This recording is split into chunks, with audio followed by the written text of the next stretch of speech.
அனைவருக்கும் வணக்கம். இன்னைக்கு நம்ம பார்க்க போற கவிஞரோட அடுத்த பாடல் என்னன்னு சொல்ல வந்தோம்னா, சித்தி. சித்தின்னா எல்லாரும் சன் டிவில ஒளிபரப்புறல, சித்தி ராதிகா சீரியல்னு வச்சுக்க போறீங்க. சித்தி 1, சித்தி 2ன்னு. இது நம்ம கே.எஸ். கோபாலகிருஷ்ணன் அவர்கள் வந்து சித்தின்னு சொல்லிட்டு ஒரு படம் எடுத்தார். அந்த சித்தின்ற படத்துல பத்மினி வந்து தன்னோட குடும்ப சூழ்நிலை காரணமா திரு எம்.ஆர். ராதா அவர்களுக்கு 2ஆம் தரமா வாக்கப்படுவாங்க. ஆனா ஏற்கனவே ஜெமினி கணேசன காதலிச்சிருப்பாங்க. ஆனா, குடும்ப சூழ்நிலைக்காக வேண்டி ஒரு பெரிய குடும்பம். ஒரு 10, 12 கிட்டத்தட்ட பாமா விஜயத்துல வர குழந்தைகள்லாம் நெனைக்கிறேன் ஐ திங்க். அந்த குழந்தைகள் எல்லாருமே அந்த வீட்ல இருப்பாங்க. கொஞ்சம் என்ன சொல்லுவாங்க, பயங்கரமான ஒரு வால் பசங்க. அந்த வால் பசங்கள சமாளிக்கிறதுக்கு ஒரு பெண் வேணும். சுந்தரி பாய் தான் ஐ திங்க் எம்.ஆர். ராதாவோட அம்மான்னு நெனைக்கிறேன் ஐ திங்க்.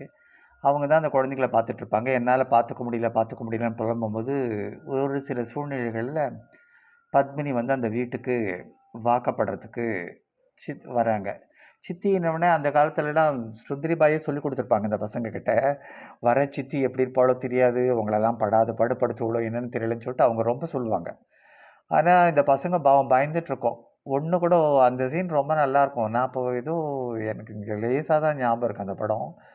முதல்ல கல்யாணம் ஆகி கூட்டிட்டு வரும்போது, அந்த குழந்தைங்கள்லாம் வந்து ஒவ்வொன்னும் ஒரு மூலையில இருந்து ஒளிஞ்சு ஒளிஞ்சு தான் பார்த்துட்ருக்கும். அந்த சீன் ரொம்ப நல்லாருக்கும். இப்ப கூட பார்த்தீங்கன்னா, ரொம்ப நல்லாருக்கும்.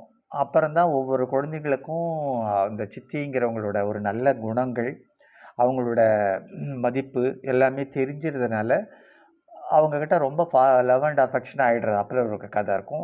அவங்க வந்து அந்த குடும்பத்தில வந்து வாக்கப்பட்ட பிறகு, என்னென்ன நிகழ்வுகள்லாம் வருதோ, அதெல்லாம் வந்து அவங்க சமாளிக்கிற விதத்த தான் ரொம்ப அழகா கே.எஸ்.ஜி டைரக்ட் பண்ணியிருப்பாரு. பத்மினி அம்மா, நாட்டிய பேரொளி. அவங்க இதில வந்து நாட்டியம் ஆடுறதுக்கே ஒரு சின்ன ஒரு சந்தர்ப்பங்கள் கூட கிடையாது. நடிப்பு. அவ்வளோ பெரிய டான்ஸர் வந்து அவங்களுக்கு தீனி போடுற லெவலுக்கு ஃபுல்லா அழகா அவங்களுக்கு நடிப்ப குடுத்துருப்பாரு. எம்.ஆர். ராதா கிரேட். அவரு தான் ஹஸ்பண்ட். அவர திருத்தணும். இந்த பக்கம் இந்த பசங்க, இந்த பக்கம் ஒரு பெரிய பெண்ணு விஜய் நிர்மலா. அவங்க கூட இப்ப இறந்து போயிட்டாங்க. ஒரு பெரிய தெலுங்குல ஒரு பெரிய ஃபேமஸ் டைரக்டர். அவங்க இறந்து போயிட்டாங்க. அவங்க வந்து பொண்ணா நடிச்சிருப்பாங்க. அதுதான் இந்த பாட்டு கூட வந்திருக்கும். நீங்க நெறைய கேட்டிருப்பீங்க. சந்திப்போமா இனி சந்திப்போமா, தனிமையில் நம்மை பற்றி சிந்திப்போமா, தனிமையில் நம்மை பற்றி சிந்திப்போமா அப்படின்னு ஒரு சாங் வந்து அவங்க சைக்கிள் ஒண்ணு ஓட்டிக்கிட்டு தன்னோட லவர் யார் முத்துராமன் தான். அப்பல்லாம் கேட்கவே வேண்டாம். முத்துராமன் தான் அவர்களுக்கு ஜோடி.